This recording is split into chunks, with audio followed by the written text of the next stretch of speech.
di serê de di salvegera şehadetê heval Rıza Altun'da her wiha heval Emine Erciyes, heval Ruhat Rover, heval Çiya Rızgar bi şexsê wan de hemû şehîdê şoreşê em bîr tînin, li beramberê wan em bejna xwe ditevînin, em söz didin armancê wan em bigihînin serkeftinê.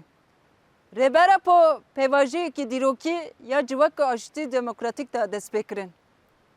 Em ji vekî ciwanên apoyê tevlîbûyînê xwe ya vê îradeyê rêbera po diyarkirî nîşan dikin. Em didin diyarkirin ku her peyv û gotinekî rêbertî ji bo me talîmatek erk û berpirsiyartiyê Xwedê li rûmetê xwe derketinê ye.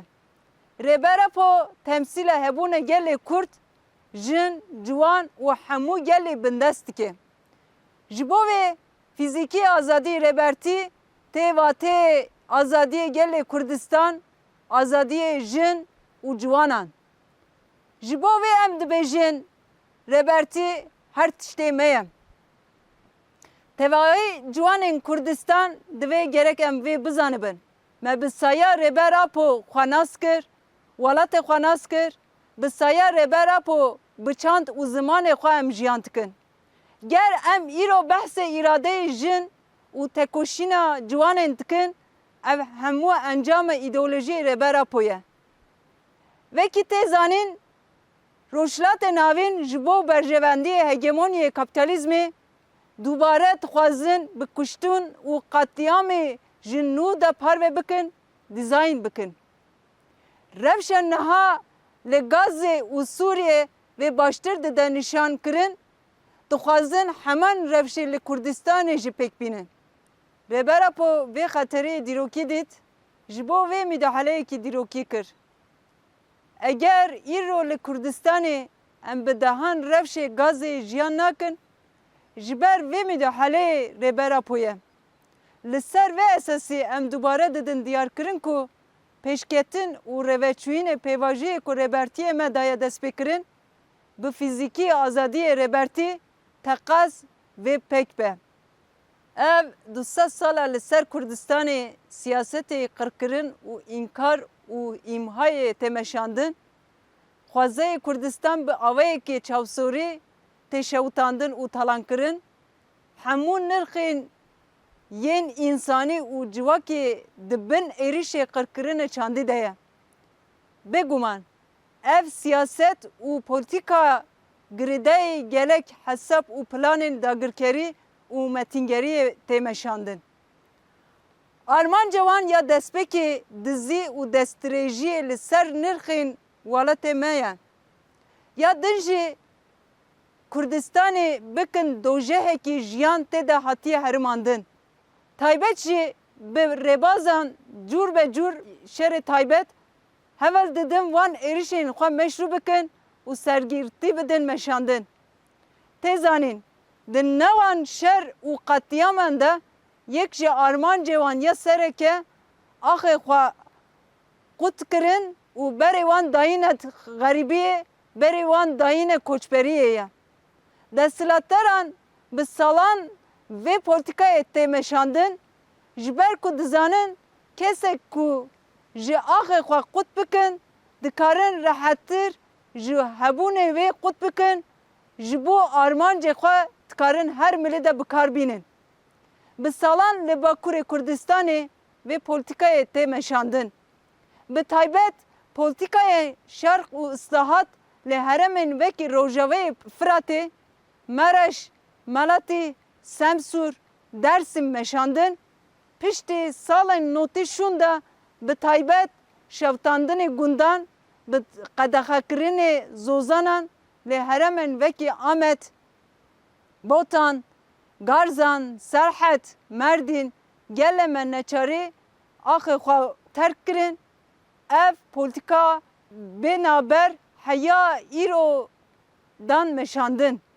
Em dibînin li Rojavayê Kurdistan bi destê dewletê Tirk li Efrîn, Serîkanê, li Girê Spî gelê herêmê koçber kirin, şûne vê malbatê çeteyên bicih kirin. Li Başûrê Kurdistanê li herêmên behtînen ji ber zextê devletê Tirk gel neçarma gundê xwe vala kirin. Li Rojhilatê Kurdistanê ji ber polîtikayê darvekirinê yên rejîma Îranê ciwan neçarî koçberiyê Ewropa kirin. Divê em bizanibin bi van polîtikayê koçberkirin ji axê xwe qutkirin bi sedan civak, ziman û çand ji holê rakirin. Bi taybet eger rêya koçberiyê herî zêde li ser ciwanan pêk tînin, ev têvateyê pêşerojê civakê ji holê rakirinê ye. Ji bo vê pêwîst e em hemû ciwanên Kurdistanê vê bizanibin bi çûyînê welatên vekî Ewropa jiyanekî baştir nîne, pêşerojekî baştir nîne. Berewe jî vê helandin ji bi kokê xwe qutbûyînê derdixîne. Ji ber şerê sedan salan e têmeşandin, me gelek êriş, neheqî, kuştin û êşên mezin dîtin. Bi gelek rêbaz û polîtikayên weşartî û zirav koçberî li ser me hat ferskirin. Encama koçberiyê ku ji me re vekî rêya rizgarî hat nîşandan, ji me gelek tişt birin.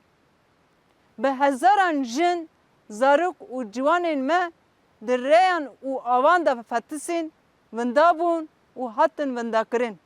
Ciwanên çar parçeyên Kurdistanê pêwîst e mîrasa têkoşînê wan şehîdan ku bost bi bost xwînê xwe welat ava kirin, baş nas bikin. Ciwanên waletparêz gelle me fedakar. Divê polîtikayê ku hedefên koçberiyê biçûk û rêzê nebînin. Pêwîst e em ji bîr nekin her koçberiyê ku çê dibe dijmin ji bo xwe vekî serkeftinekê dihesibîne. Vekî qeskirin û levazkirinê rihê welatparêzî dibîne.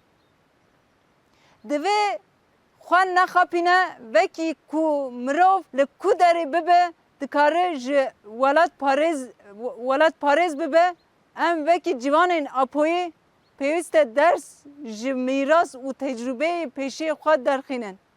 Ger ku ew qasî tekoşîn tê meşandin, ji ber jin, zarok û ciwanin ji bo ku azad jiyan bikin.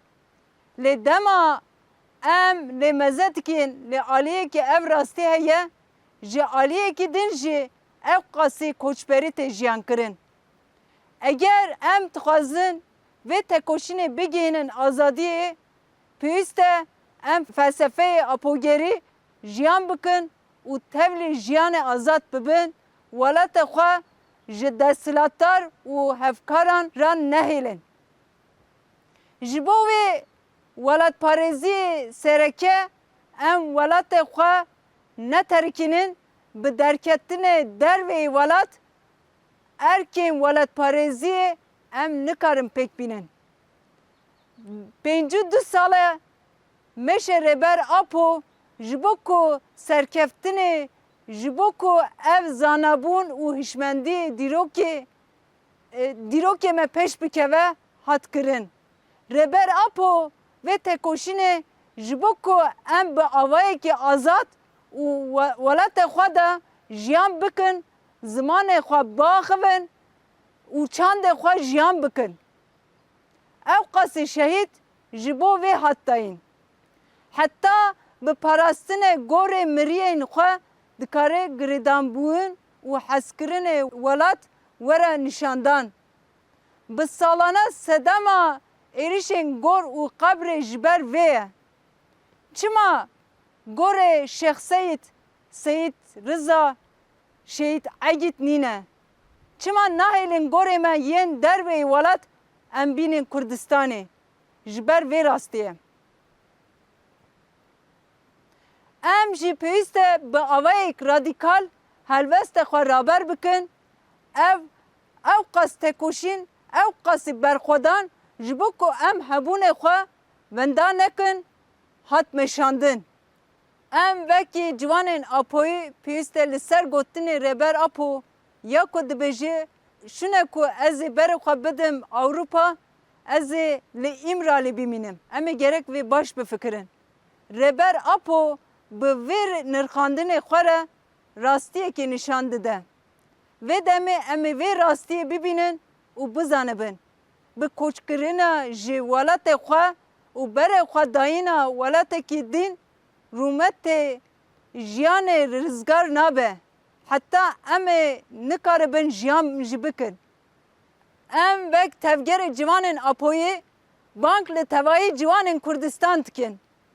Em dibêjin guh bidin banka rêber Apo ev bankawazî vegerê xwe ye, vegerê welatê xwe ye, vegerê çandê û zimanê xwe ye. Verin em hemû ciwanên bi rûmet li welatê xwe de azad, bi rebertiyê xwe re azad jiyan bikin.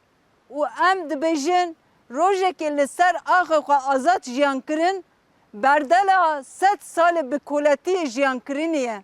Ji bo vê em dibêjin bijî seroka po.